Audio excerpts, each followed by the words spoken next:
आरोग्य विभाग भरती 2026 फॉर्म भरताना होणाऱ्या 20 मोठ्या चुका. अर्ज रिजेक्ट होऊ नये म्हणून हा व्हिडिओ नक्की पहा. मित्रांनो, सार्वजनिक आरोग्य विभाग महाराष्ट्र शासन ची जी अधिकृत जाहिरात अधिकृत ॲडव्हर्टाइजमेंट जे येणार आहे 2026साठी, ते जवळजवळ खूप जवळ आलेली आहे. कधीही ॲडव्हर्टाइजमेंट येऊ शकते. पण मित्रांनो, त्याचा फॉर्म भरताना आपण स्टुडंट्स काय करतात, 20 मोठ्या चुका करतात. त्यामुळे आपला अर्ज रिजेक्ट होतो. म्हणून आपला अर्ज रिजेक्ट होऊ नये म्हणून हे व्हिडिओ नक्की पहा. तर सुरू करूया मित्रांनो. नमस्कार मित्रांनो, मी शहबाज शेख आणि तुम्ही पाहत MPW लर्निंग सेंटर. मित्रांनो, आरोग्य विभाग भरतीची जाहिरात आली की सर्वांची पहिली धावपळ सुरू होते, म्हणजे ऑनलाईन फॉर्म भरण्याची. पण अनेक विद्यार्थी अभ्यास चांगला करूनही अर्ज भरताना अशा चुका करतात की नंतर त्यांना मोठा त्रास होतो. आजच्या व्हिडिओमध्ये आपण 20 महत्त्वाच्या चुका पाहणार आहोत. या चुका या चुका टाळल्या तर आज अधिक काळजीपूर्वक भरता येईल. चला तर सुरुवात करूया. सगळ्यात अगोदर आपण पाहूया नंबर 1 चूक. तर आपण चूक क्रमांक 1, जाहिरात पूर्ण न वाचणे. म्हणजे अनेक जण थेट फॉर्म भरायला सुरुवात करतात, पण पात्रता, आवश्यक कागदपत्रे, फोटो, आकार, अर्जाची अंतिम तारीख अशा महत्त्वाच्या सूचना आधी वाचत नाही. म्हणजे मित्रांनो, आपण ॲडव्हर्टाइजमेंट आली का डायरेक्ट फॉर्म भरायला सुरुवात करतात. फक्त आपल्याला एवढं माहिती आहे की MPW हे पोस्ट आहे, म्हणजे उदाहरण MPW पोस्ट आहे, डायरेक्ट त्या MPWला आपण काय करतात, फॉर्म भरून टाकतात. पण दरवर्षी दर ॲडव्हर्टाइजमेंटमध्ये MPWची पात्रता, वयोमर्यादा, बिंदुमावली हे सगळे चेंज होतात. म्हणून ॲडव्हर्टाइजमेंट पूर्ण वाचून आपल्याला काय करायचं आहे, फॉर्म भरायचा आहे. ठीक आहे मित्रांनो. म्हणजे पासपोर्ट साईज फोटोचा आकार किती पाहिजे, त्याचे किती पिक्सलमध्ये फोटो पाहिजे, सिग्नेचर किती पिक्सलमध्ये पाहिजे, आवश्यक कोणते कोणते कागदपत्रे, हे सगळे जे येतं आपल्याला तपासून अर्ज जे येतं आपण फॉर्म भरायचा आहे आपल्याला. ठीक आहे मित्रांनो. आता सेकंड चूक क्रमांक 2, चुकीचा मोबाईल नंबर किंवा email ID. OTP, log in आणि पुढील सूचना यासाठी योग्य मोबाईल नंबर आणि ईमेल आवश्यक असतात. बहुतेक वेळा काय होतं मित्रांनो, स्टुडंट्स घाई गडबडमध्ये काय करतात, आपला जे बंद नंबर आहे, म्हणजे नंबरचं म्हणजे कसा त्याचे इनकमिंग आउटगोईंग बंद असलेली असते, ते नंबर धावपळीमध्ये स्टुडंट्स काय करतात, ते नंबर टाकतात. मग mail, message, email, phone, message काय येतं ना, त्याच्यावर काही येत नाही. त्याच्यावर काय होतो, काही येत नाही. मग ते आपल्याला काय होतो, आज लॉग इन करायला, म्हणजे आपलं ॲप्लिकेशन लॉग इन करायला खूप सारे प्रॉब्लेम होत आहेत. म्हणजे शक्यतो जे आपला मोबाईल नंबर चालू आहे आणि ईमेल ID तोच आपल्याला जे येता यूज करायचा आहे. आता नंबर 3, चूक क्रमांक 3, नाव चुकीचे लिहिणे. नाव नेहमी शैक्षणिक प्रमाणपत्राप्रमाणेच भरा. स्पेलिंगमध्ये फरक होणार नाही याची काळजी घ्या. मित्रांनो, गडबडीमध्ये काय होतं, धावपळीमध्ये आपण जे 10वीचा मार्कशीट आहे, 10वीची जे सनद आहे, सर्टिफिकेट्स आहे, त्याच्यावर जे नाव आपलं आहे तोच नाव आपल्याला ॲप्लिकेशन फॉर्ममध्ये भरायचं आहे. म्हणजे काय होतं का म्हणजे लोक म्हणजे स्टुडंट्स काय करतात का स्पेलिंग मिस्टेक करतात किंवा फॉर्म भरायला दुसऱ्याकडे देतात. म्हणजे कॅफेवर जातात, त्याला सांगतात हे माझा फॉर्म भरून ठेव, मी येतो. तसं नाही मित्रांनो.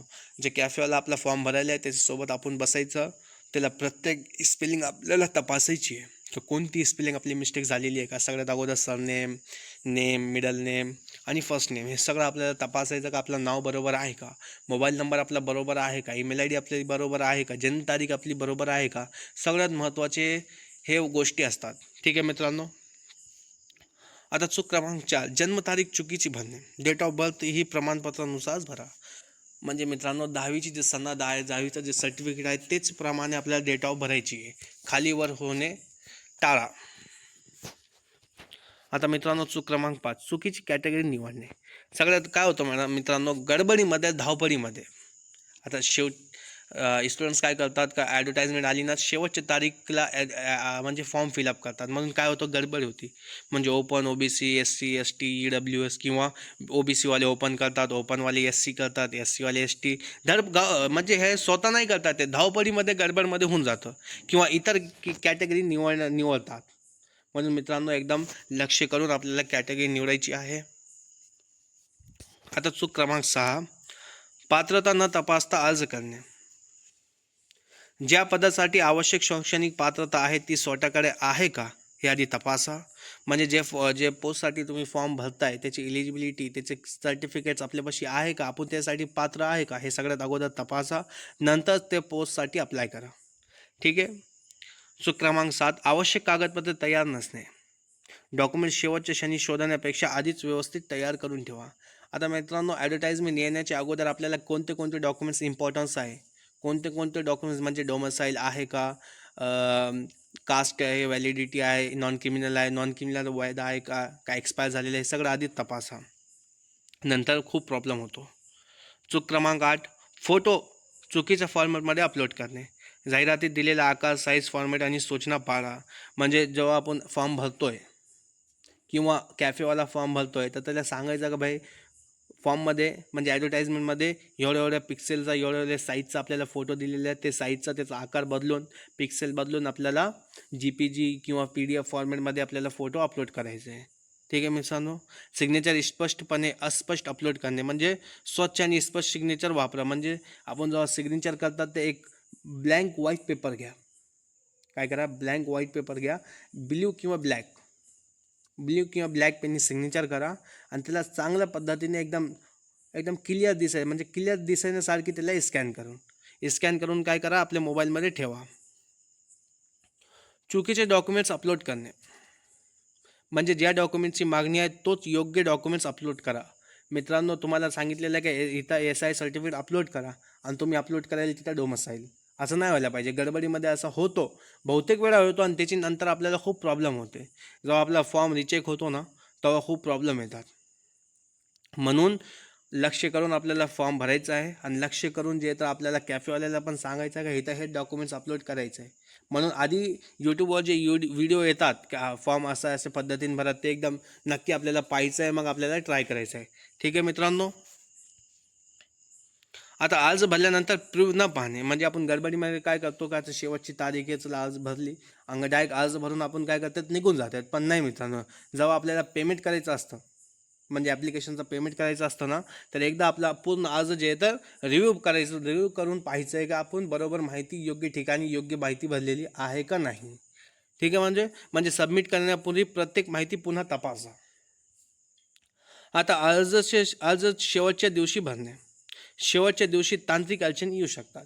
मित्रांनो आपण काय करतात आणखी टाईम आहे आणखी वेळ आहे म्हणून एकदम लास्ट मोमेंटला आपण काय करतात अर्ज भरण्याचा प्रयत्न करतात. मग त्यावर काय होतं सर्व्हरवर लोड येतो, मग टेक्निकल प्रॉब्लेम येतात, तांत्रिक अडचणी येतात. म्हणून मित्रांनो शक्यतो जे तर आज आपण लवकरात लवकर भरून घेऊ. ॲडव्हर्टाईजमेंट आली का 1-2 दिवसात आपल्याला अर्ज भरले आपलं झालेलं पाहिजे. ठीक आहे मित्रांनो. अर्जाची प्रिंट किंवा PDF सेव्ह न करणे म्हणजे आता काय होतं का आपण फायनल सबमिट केल्यावर अर्ज आता आपला पूर्ण भरून झालेला आहे, मग आपण काय करतो त्याची PDF पण काढत नाही आणि त्याची प्रिंट पण काढत नाही. म्हणजे आपण म्हणतात का जाऊ द्या लॉग इन करून नंतर आपण डाउनलोड करू. पण काय बहुतेक वेळेस काय होतं टेक्निकल प्रॉब्लेममुळे आपल्या PDF किंवा प्रिंट निघत नाही. मग ते आपल्याला आवश्यक असते पण ते निघत नाही, मग खूप प्रॉब्लेम होतात. म्हणून शक्यतो काय करा फॉर्म सबमिट झालं तर त्यानंतर प्रिंट आणि PDF सेव्ह करून ठेवा. आता ॲप्लिकेशन नंबर जतन न करणे म्हणजे जे ॲप्लिकेशन नंबर आहे म्हणजे हा क्रमांक पुढील प्रक्रियेसाठी महत्त्वाचा असतो. म्हणजे कसं आहे जे ॲप्लिकेशन आपण फिलअप करताय म्हणजे फॉर्म आपण भरताय तर फॉर्म भरल्याच्या नंतर आपल्याला एक ॲप्लिकेशन नंबर मिळतो, ॲप्लिकेशन नंबर आणि पासवर्ड मिळतो. मग त्याचं काय करायचं आपल्याला स्क्रीनशॉट मारायचा किंवा त्याला आपण एक सेफ जागेवर त्याला सेव्ह करून ठेवायचं आहे. कारण की पुढील आपल्याला लॉग इन वगैरे कसं एक्झाम दिल्याच्या नंतर हॉल तिकीट ॲप्लिकेशन नंबरमध्ये काय होतो आपल्याला फॉर्म आपला ओपन होतो आणि फॉर्म ओपन झाल्यावर तिथंच आपला हॉल तिकीट होतो, रिस्पॉन्स शीट येते, रिझल्ट तिथंच लागतो आपला. ठीक आहे मित्रांनो. आता शुल्क भरताना निष्काळजीपणा म्हणजे पेमेंट यशस्वी झाले आहे का हे खात्री करून घ्या. म्हणजे आपण काय करतो पेमेंट करतो पण ते अप्रूव्हल झाला का नाही झाला, बहुतेक वेळा ते काय करतो टाईम घेतो नंतर पेंडिंग दाखवतो. म्हणून मित्रांनो पेमेंट यशस्वी होईपर्यंत आपण तिथं बघा आणि नंतर त्याला काय करा रिफ्रेश करा. नाहीतर रिफ्रेश केलं तर ते पेमेंट काय होतो पेंडिंगमध्ये जाऊन जातो. म्हणून शुल्क भरताना पेमेंट यशस्वी झाले आहे का हे खात्री करून घ्या. आता चुकीची माहिती जाणून बुजून भरणे म्हणजे कोणत्याही माहिती चुकीची देणे टाळा. नेहमी सत्य आणि प्रमाणपत्राशी जुळणारी माहिती द्या. म्हणजे बहुतेक वेळेस मित्रांनो स्टुडंट्स काय करतात आता त्यांच्यापाशी सर्टिफिकेट नाही आहे परंतु त्या पोस्टसाठी ते अप्लाय करतात आणि ते असं त्याच्यामध्ये उल्लेख करते की माझ्यापाशी हे सर्टिफिकेट आहे. म्हणजे त्यांना माहिती आहे का आपला निवड होणार नाही होणार, त्यांना सगळं माहिती असतं. पण ते कसं असतं काहीतरी उगाच नाही का म्हणून ते भरून टाकतात. म्हणजे चुकीची माहिती काय करतात ते भरतात. म्हणून ते आपल्याला टाळायचं आहे. म्हणजे कोणती माहिती चुकीची देणे आपल्याला टाळायचं आहे. नेहमी सत्य आणि प्रमाणपत्राची जुळणारी माहिती आपल्याला द्यायची आहे. आता ब्राउझर रिफ्रेश किंवा बॅक बटन वापरणे अर्ज भरताना यामुळे माहिती हरवू शकते.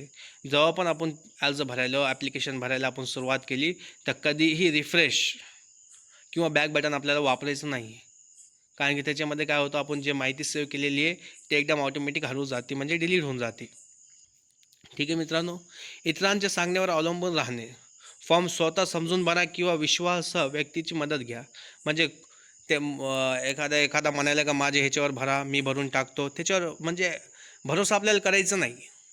आपण आपण स्वतः आपला आपण स्वतः जे तर आपण फॉर्म समजायचा आणि जे आपल्याला ज्याच्यावर विश्वास आहे, म्हणजे जसं कॅफेवाला आहे त्याच्यासोबत जाऊन आपल्याला काय करायचं, फॉर्म भरायचा आहे. त्याच्या बाजूला बसून आपण जे तर एक एक माहिती स्पेलिंग चेक करून आपल्याला काय करायचं आहे, फॉर्म भरायचा आहे.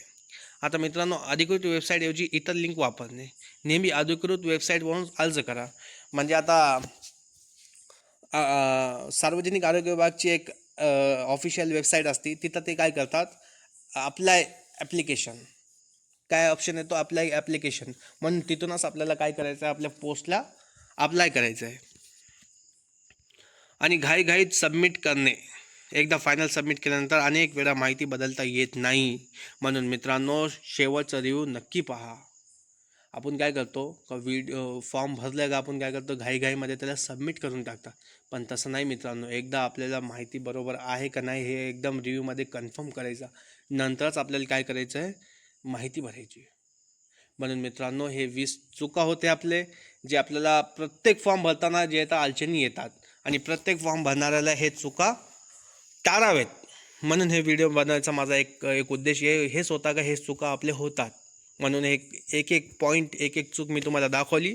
आणि आता आपल्याला काय करायचं आहे, हे सगळं चूक टाळायचं आहे आणि एक सुशिक्षित आणि एक ऑफिशियल टाईप आपल्याला काय करायचं आहे, फॉर्म भरायचा आहे. ठीक आहे मित्रांनो, आता बोनस टिप्स माझ्याकडून. अर्ज भरताना शांतपणे काम करा. सर्व कागदपत्रे जवळ ठेवा. चांगले इंटरनेट कनेक्शन वापरा. सबमिट करण्यापूर्वी प्रत्येक माहिती दोनदा तपासा. ठीक आहे मित्रांनो. फॉर्म भरणे ही फक्त एक औपचारिक नाही, ही भरती प्रक्रियेतील अत्यंत महत्त्वाची पायरी आहे. थोडी काळजी, थोडा वेळ आणि योग्य माहिती यामुळे आवश्यक अडचणी टाळता येतात. मित्रांनो, जर हा व्हिडिओ तुम्हाला उपयुक्त वाटला असेल तर व्हिडिओला लाईक करा, शेअर करा आणि MPW लर्निंग सेंटर या चॅनलला सबस्क्राईब करायला विसरू नका. कमेंटमध्ये नक्की सांगा, तुमच्या मते फॉर्म भरताना सर्वात महत्त्वाची काळजी कोणती. आरोग्य विभाग भरती 2026 डॉक्युमेंट्स व्हेरिफिकेशन कंप्लीट गाईड. कोणती कागदपत्र लागतील, हा पुढचा भाग या सिरीजसाठी अगदी योग्य राहील. फॉर्म भरल्यानंतर विद्यार्थ्यांचा पुढचा प्रश्न हाच असतो, त्यामुळे सिरीजची फ्लो देखील उत्तम राहील. ठीक आहे मित्रांनो, भेटूया पुढच्या लेक्चरमध्ये. तोपर्यंत धन्यवाद. थँक्यू.